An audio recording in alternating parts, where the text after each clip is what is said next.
শুভ সন্ধ্যা বন্ধুরা। আজ হলো 27 অক্টোবর সোমবার। আজকের সন্ধ্যার বিশেষ বিশেষ খবর হলো ভাষা শহীদদের বাংলাদেশি বলার অপমান, শিলচরে কংগ্রেসের তীব্র ক্ষোভে মামলা, শহীদদের রক্তে জন্ম দেওয়া ইতিহাস আজ প্রশ্নের মুখে। আসামের ইতিহাসে এক অমলিন অধ্যায় 1961 সালের 19 মের ভাষা শহীদ দিবস। এই দিন বাঙালির মাতৃভাষার অধিকার রক্ষায় জীবন উৎসর্গ করেছিলেন 11 জন সাহসী শহীদ। আর সেই শহীদদেরই বাংলাদেশি ও বহিরাগত বলে চরম অবমাননা করলেন ডিমাসা রাইটার্স ফোরামের সভাপতি মুক্তেশ্বর কেম্প্রাই। আসাম সাহিত্য সভার সভাপতির উদ্দেশ্যে পাঠানো এক চিঠিতে কেম্প্রাই শুধু শিলচর ভাষা শহীদ স্টেশনের নামকরণের বিরোধিতা করেই থেমে থাকেননি, বরং অকথ্য ভাষায় শহীদদের জাতীয়তা ও আত্মত্যাগ নিয়ে প্রশ্ন তুলেছেন। তার এই মন্তব্যে ক্ষোভে ফেটে পড়েছে গোটা বরাক উপত্যকা, বিশেষ করে শিলচর কংগ্রেস। আসামের মাটিতে শহীদদের অপমান মেনে নেওয়া যায় না, বললেন অভিজিৎ পাল। শিলচর কংগ্রেসের পক্ষ থেকে এক প্রতিনিধি দল শিলচর সদর থানায় উপস্থিত হয়ে মুক্তেশ্বর কেম্প্রাইয়ের বিরুদ্ধে লিখিত অভিযোগ দায়ের করে। দলের নেতৃত্বে ছিলেন আসাম প্রদেশ কংগ্রেসের সম্পাদক অভিজিৎ পাল। থানায় অভিযোগ জমা দেওয়ার পর সাংবাদিকদের মুখোমুখি হয়ে অভিজিৎ পাল বলেন, মুক্তেশ্বর কেম্প্রাই কেবল বাঙালি সমাজকে নয়, আসামের শান্তিপ্রিয় মানুষদের মধ্যে বিভাজনের বীজ বপন করেছেন। ডিমাসা ও বাঙালিদের মধ্যে দূরত্ব তৈরির নোংরা রাজনীতি শুরু হয়েছে। দিশপুরের মতোতে কিছু স্বার্থান্বেষী গোষ্ঠী পরিকল্পিতভাবে এই চক্রান্ত করছে। তিনি আরও যোগ করেন, যারা ভাষা আন্দোলনের শহীদদের বাংলাদেশি বলে তারা আসলে আসামের মাটির প্রতি, ইতিহাসের প্রতি এবং মানবতার প্রতি বিশ্বাসঘাতকতা করছে। এই মন্তব্য কেবল আসাম নয়, পুরো উত্তর পূর্বাঞ্চলের সংস্কৃতির উপর আঘাত। অভিযোগ দায়েরের সময় অভিজিৎ পালের সঙ্গে উপস্থিত ছিলেন সীমান্ত ভট্টাচার্য, সঞ্জীব রায়, সূর্যকান্ত সরকার, সজল বণিক, কুশল দত্ত, অর্কদীপ রায় চৌধুরী সহ আরও অনেকে। তারা সবাই এক বাক্যে দাবি তুলেন, মুক্তেশ্বর কেম্প্রাইকে অবিলম্বে ক্ষমা চাইতে হবে এবং সরকারকে এই বিষয়ে কঠোর পদক্ষেপ নিতে হবে। এই ঘটনার পর রাজনৈতিক মহলে নতুন করে শুরু হয়েছে বিতর্ক। অভিজিৎ পালের মন্তব্যে দিশপুরের বিশেষ গোষ্ঠীর নাম উঠে আসায় উত্তেজনা ছড়িয়েছে। অনেকেই মনে করছেন রাজ্যের নির্দিষ্ট কিছু স্বার্থান্বেষী দল বরাক ও পাহাড়ি সমাজের মধ্যে বিভেদ সৃষ্টি করে রাজনৈতিক ফায়দা তুলতে চাইছে। শিক্ষাবিদদের একাংশ বলেছেন, শিলচর ভাষা আন্দোলন আসামের গর্ব, সেখানে জাতি, ধর্ম, গোত্রের বিভাজন টেনে শহীদদের অবমাননা করা মানে ইতিহাসের সঙ্গে বিশ্বাসঘাতকতা। অপরদিকে লক্ষ্য কাটিগড়ার সার্বিক উন্নয়ন। 26-এ বিজেপির টিকিট চাইবেন সুখেন্দু কর। ছাত্র জীবন থেকে রাজনীতি শুরু হয়। 1985 সালে ভারতীয় জনতা পার্টিতে যোগ দিয়ে সর্বক্ষণের কর্মী হিসেবে কাজ করে আসছেন।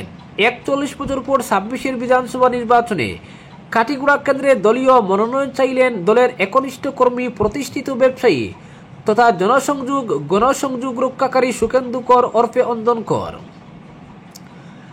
কালাইন লক্ষ্মীপুরের বাড়িতে আয়োজিত এক সাংবাদিক সম্মেলনে এমন মতামত ব্যক্ত করেন সুখেন্দু কর। বলেন, 1982 সালে কালাইন উচ্চতর মাধ্যমিক বিদ্যালয়ে বিদ্যার্থী পরিষদের সাধারণ সম্পাদক পদে নির্বাচিত হয়ে তার ছাত্র জীবন থেকেই রাজনীতি ও সমাজসেবা শুরু হয়। মানব সেবাকে সবচেয়ে বড় করে দেখে ও কাটিগড়ায় এমন কোনো উল্লেখযোগ্য উন্নয়ন করতে পারেননি। পরিবর্তনের মন মানসিকতা থাকলেও অর্থ ও ক্ষমতা থাকতে হয়। বলেন, জনপ্রতিনিধি নির্বাচিত না হলে উন্নয়নের ক্ষেত্রে ক্ষমতা প্রয়োগ করা যায় না। জনগণের প্রত্যাশা ও সমর্থনকে পুঁজি করে কাটিগড়ার সার্বিক উন্নয়নের লক্ষ্য নিয়ে আগামী বিধানসভা নির্বাচনে অংশ নেওয়ার প্রস্তুতি নিচ্ছেন। দলীয় হাইকমান্ড বিজেপির প্রার্থী হিসেবে কাটিগড়ায় যদি মনোনয়ন দেন তাহলে লড়বেন। নির্বাচিত হয়ে জনগণের সেবায় সরাসরি অংশ নিতে পারবেন। সুখেন্দুবাবুর কথায়, কাটিগড়া উন্নয়নের দিক দিয়ে আজও অনেক পিছিয়ে। উল্লেখযোগ্য কোনো উন্নয়ন হয়নি, বহু ক্ষেত্রে পিছিয়ে রয়েছে। এবার সময় এসেছে উন্নয়নের নতুন অধ্যায় শুরু করার। বলেন, 1992 সালে বিজেপির রাজ্য পরিষদের সদস্য সহ 2019 সাল থেকে 2024 পর্যন্ত কাটিগড়ায় দলীয় সাংসদ ডক্টর রাজদীপ রায়ের প্রতিনিধি হিসেবে কাজ করে গেছেন। 2022 সাল থেকে 2024 সাল পর্যন্ত টানা কাটিগড়ায় খেল মহারণ কমিটির সভাপতির গুরুদায়িত্ব পালন করেন। টানা 23 বছর কালাইন বাজার ব্যবসায়ী সমিতির সভাপতি পদে ছিলেন। ব্যবসার সূত্রে সর্বস্তরের জনগণের সঙ্গে সুসম্পর্ক রয়েছে। আত্মীয় স্বজন সহ সর্বস্তরের জনগণ আগামী নির্বাচনে প্রতিদ্বন্দ্বিতা করার জন্য তাকে উৎসাহিত করেন। কাটিগড়ায় বিভিন্ন সমস্যা নিয়ে প্রশ্ন করলে বলেন, অন্যান্য বিধানসভা কেন্দ্রের তুলনায় উন্নয়ন হয়নি কাটিগোড়ায়। বিশেষ করে যোগাযোগ ব্যবস্থা, বিশুদ্ধ পানীয় জলের সমস্যা, বন্যা, বিদ্যুতের সমস্যা ইত্যাদি। তিনি এদিন বিশ্বাসের সুরেই বলেন, ভূমিপুত্র বিধায়ক নির্বাচিত হলে এই সমস্যাগুলি সমাধান করা সম্ভব। উত্তর করিমগঞ্জের বিধায়ক কমলাক্ষ দেব পুরকায়স্থ কাটিগোড়ায় বিজেপির প্রার্থিত্ব দাবি করে দৌড়ঝাঁপ সহ তার নামে ফলক লাগিয়ে কাটিগোড়ার 50টির অধিক শিলান্যাস করেছেন। এ সংক্রান্ত প্রশ্নের জবাব দিতে গিয়ে সুখেন্দু বাবু বলেন, তিনি এখন পর্যন্ত দলে যোগ দেননি। স্থানীয় কর্মকর্তা তো দূরের কথা, কর্মী সমর্থকরাও কমলাক্ষ বাবুর সঙ্গে নেই।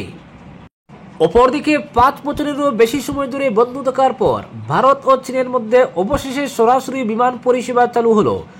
এটি শুধু একটি যাত্রী পরিষেবা নয়, বরং 2020 সালের গালওয়ান সংঘর্ষের পর থেকে শীতল হয়ে থাকা দ্বিপাক্ষিক সম্পর্কের বরফ গলার একটি গুরুত্বপূর্ণ ইঙ্গিতও বটে। ভারতে অবস্থিত চীনা দূতাবাসের মুখপাত্র ইউজিং এই খবর নিশ্চিত করে এক্সে লিখেছেন, ভারত ও চীনের মধ্যে সরাসরি ফ্লাইট এখন একটি বাস্তবতা। 26 অক্টোবর রাত 10টায় ইন্ডিগো এয়ারলাইন্সের একটি ফ্লাইট কলকাতা থেকে চীনের ওয়াংজাও উদ্দেশ্যে যাত্রা করার মাধ্যমে এর পরিষেবা সূচনা হয়। যোগাযোগ ব্যবস্থা আরও জোরদার করতে সাংহাই নয়াদিল্লি সরাসরি বিমান চালু হবে আগামী 9 নভেম্বর। অপরদিকে সরকারের মুখপাত্রের মতো বয়ানবাজি করছেন পরেশ বড়ুয়া। জুবিন ইস্যুতে আলফা প্রধানকে একহাত অখিল গগৈর। জুবিন গগৈর মৃত্যু নিয়ে আলফা স্বাধীনের স্বঘোষিত সেনাধ্যক্ষ পরেশ বড়ুয়ার মন্তব্যে তীব্র প্রতিক্রিয়া প্রকাশ করেছেন বিধায়ক অখিল গগৈ। সম্প্রতি জুবিন গর্গ আত্মহত্যা করেছেন বলে পরেশ বড়ুয়ার একটি মন্তব্যের প্রেক্ষিতে তিনি আলফা স্বাধীন প্রধানকে একহাত নিয়েছেন। রাইজর দলের সভাপতি তথা শিবসাগরের বিধায়ক অখিল গগৈ বলেছেন, পরেশ বড়ুয়া সম্প্রতি জুবিন গর্গ আত্মহত্যা করেছেন বলে মন্তব্য করেছেন। এমনকি রাতে অনুরাগীদের জুবিনের সমাধিক্ষেত্রে যাওয়া নিয়েও প্রশ্ন তুলেছেন আলফা স্বাধীন প্রধান। এসব করে তিনি নিজেই নিজের সম্মান হারাচ্ছেন, এমনটা বলা উচিত হয়নি পরেশ বড়ুয়ার। অখিল বলেছেন, পরেশ বড়ুয়াকে আমরা সম্মান করি, তাকে দাদা বলে সম্মান করি। তাকে এ কারণেই সম্মান করি যে সারা জীবন তিনি অসমীয়া জাতির কারণেই আত্মত্যাগ করেছেন। তার বেছে নেওয়া পথকে ভুল বললেও তার আত্মত্যাগকে এক বাক্যে স্বীকার করতেই হবে। কিন্তু বর্তমানে এই পরেশ বড়ুয়াই সরকারের মুখপাত্রের মতো যেভাবে মুখ্যমন্ত্রী হিমন্ত বিশ্ব শর্মার পক্ষে বক্তব্য রাখছেন, সেটাই আমাদের খারাপ লাগছে। আমি পরেশ বড়ুয়াকে জুবিন নিয়ে কোনো ধরনের কথা না বলতেও বিনম্রভাবে অনুরোধ করছি। অপরদিকে অস্তিত্ব বাঁচাতে 26-এর বিধানসভা নির্বাচনের আগে জোট ইস্যুতে নতুন সিদ্ধান্ত নিয়েছে অগপ। বিজেপির সঙ্গে মিত্রতা হলেও 60 কেন্দ্র তাদের জন্য ছাড়তে হবে। 60 কেন্দ্র নিয়ে কোনো আপোষ করা হবে না।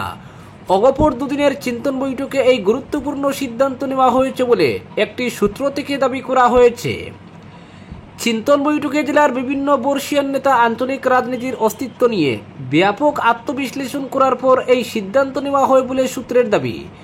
যদিও চিন্তন বৈঠকের এই রাজনৈতিক সিদ্ধান্ত নিয়ে মুখ খুলেননি অতুল বোরা ও কেশব মহন্ত। জানা গেছে 26-এর নির্বাচনে অগপ বিজেপির সঙ্গে জোট বেঁধেই নির্বাচনে অবতীর্ণ হতে চায়। তবে 60টি কেন্দ্র নিয়ে কোনো আপোষ করা হবে না। প্রয়োজনে এককভাবে নির্বাচনে নামবে দল। কোন 60টি আসনে আপোষ করা হবে না তাও কয়েকদিনের মধ্যে জানিয়ে দেওয়া হবে।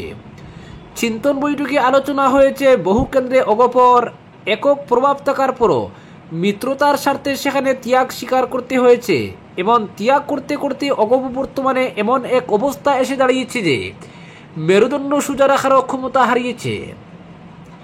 জেলা স্তরের দলের নেতাদের স্পষ্ট আহ্বান, অগপকে তাদের পূর্বের ট্র্যাকে ফিরে যেতে হবে। জনগণের মধ্যে সেই বিশ্বাস ফিরিয়ে আনতে বদ্ধপরিকর অগপ নেতৃত্ব। চিন্তন বৈঠকে অগপর আঞ্চলিক রাজনীতির চরিত্র রক্ষা করার সিদ্ধান্ত হয়। ফলে 26-এর বিধানসভা নির্বাচনে অগপ 60 কেন্দ্রে প্রার্থী দেওয়ার সিদ্ধান্ত গ্রহণ করেছে বলেও সূত্রটি দাবি করেছেন। অগপর এই চিন্তন বৈঠকের সিদ্ধান্ত নিয়ে কপালে বাজ পড়েছে বিজেপির। বড়ভূমির বিপর্যয়, জুবিন গর্গের মৃত্যুর পর রাজ্যের পরিবেশও বিজেপির অনুকূলে নয়। তার উপর অগপর চিন্তন বৈঠক উদ্বেগ বাড়িয়েছে জোটের বিগ ব্রাদার বিজেপিরও। সেই সঙ্গে এটাও চর্চা লাভ চলছে যে 60 কেন্দ্র নিয়ে আপোষ না করার সিদ্ধান্ত নিয়েছে অগপ, সেই কেন্দ্রগুলোতে দলটির সাংগঠনিক অবস্থা কী পর্যায়ে রয়েছে। বিগ ব্রাদারের সামনে 60টি কেন্দ্র দাবি করার মতো শক্তি অতুল কেশবের কতটা রয়েছে তা সময়ে জানা যাবে। তবে অগপর সিনিয়র নেতাদের সেটা বুঝে ওঠার আর বাকি নেই যে দল বর্তমানে অজগরের গ্রাসের মুখে। এখনই যদি দল ঘুরে দাঁড়াতে না পারে তাহলে অগপ নামের আঞ্চলিক দলের কোনো অস্তিত্ব ভবিষ্যতে থাকবে না। অপরদিকে শীঘ্রই পিএইচির অস্থায়ী কর্মচারী ও জলমিত্রদের চাকরি স্থায়ীকরণের দাবি। দলাই উপজেলার পালংঘাট, নরসিংপুর ও বরজালেঙ্গা ব্লকের অস্থায়ী পিএইচি কর্মচারী ও জলমিত্রদের এক বিশেষ সভা কাবুগঞ্জের এক বিবাহ ভবনে অনুষ্ঠিত হয়। এদিন সবার শুরুতে জনপ্রিয় সঙ্গীত শিল্পী প্রয়াত জুবিন গর্গের স্মরণে 1 মিনিট নীরবতা পালন করা হয়। সভায় উপস্থিত ছিলেন পিএইচি অস্থায়ী কর্মচারী পরিষদের জেলা সভাপতি শামীম আহমেদ লস্কর, সাধারণ সম্পাদক সহ 3 ব্লকের অস্থায়ী কর্মচারী ও জলমিত্ররা। সভায় পরিষদের জেলা সভাপতি শামীম আহমেদ লস্কর সংগঠনকে আরও মজবুত করার উপর গুরুত্ব আরোপ করেন। তিনি বলেন, আমরা যারা বছরের পর বছর ধরে জনস্বার্থে জল সরবরাহের কাজ করছি কিন্তু প্রাপ্য মর্যাদা পাচ্ছি না। এছাড়াও এখনও চাকরি স্থায়ীকরণ হয়নি, যা দুঃখজনক। সভায় অন্য বক্তারা জানান, বিগত কয়েক বছরে সরকার একাধিকবার প্রতিশ্রুতি দিলেও বাস্তবে সেই প্রতিশ্রুতি এখনও রূপায়িত হয়নি। অস্থায়ী কর্মচারীরা অভিযোগ করেন, প্রতিবারই সরকার শীঘ্রই চাকরি স্থায়ী করা হবে বলে আশ্বাস দেয়, কিন্তু তা আজও বাস্তবায়িত হয়নি। বক্তারা জানান, প্রয়োজনে বৃহত্তর আন্দোলনে নামতে তারা পিছপা হবেন না যদি সরকার দ্রুত চাকরি স্থায়ীকরণের বিষয়ে কোনো ইতিবাচক পদক্ষেপ না নেয়। সাধারণ সম্পাদক তার বক্তব্যে বলেন, আমরা সরকারের কাছে আবারও আবেদন জানাচ্ছি আমাদের ন্যায্য দাবি মেনে চাকরি শীঘ্রই স্থায়ী করার জন্য। বলেন, আমরা প্রতিদিন পরিশ্রম করে জনগণের জন্য কাজ করছি, অথচ স্থায়ী কর্মচারীদের মতো সুবিধা বা নিরাপত্তা কিছুই পাচ্ছি না। সভায় সংগঠনের ঐক্য রক্ষা, ভবিষ্যতের আন্দোলন পরিকল্পনা এবং দাবি আদায়ের কৌশল নিয়ে আলোচনা করা হয়। সংগঠনের পক্ষে সিদ্ধান্ত নেওয়া হয় যে আগামী দিনে দাবি আদায়ে জেলা জুড়ে আরও কর্মসূচি গ্রহণ করা হবে এবং সরকারকে লিখিতভাবে স্মারকপত্র প্রদান করা হবে। পরে তারা অস্থায়ী নয়, স্থায়ী চাকরি চাই, শ্রমের মর্যাদা ফেরত চাই ইত্যাদি স্লোগান দেন। আজকের বিশেষ সংবাদ এখানেই সমাপ্ত।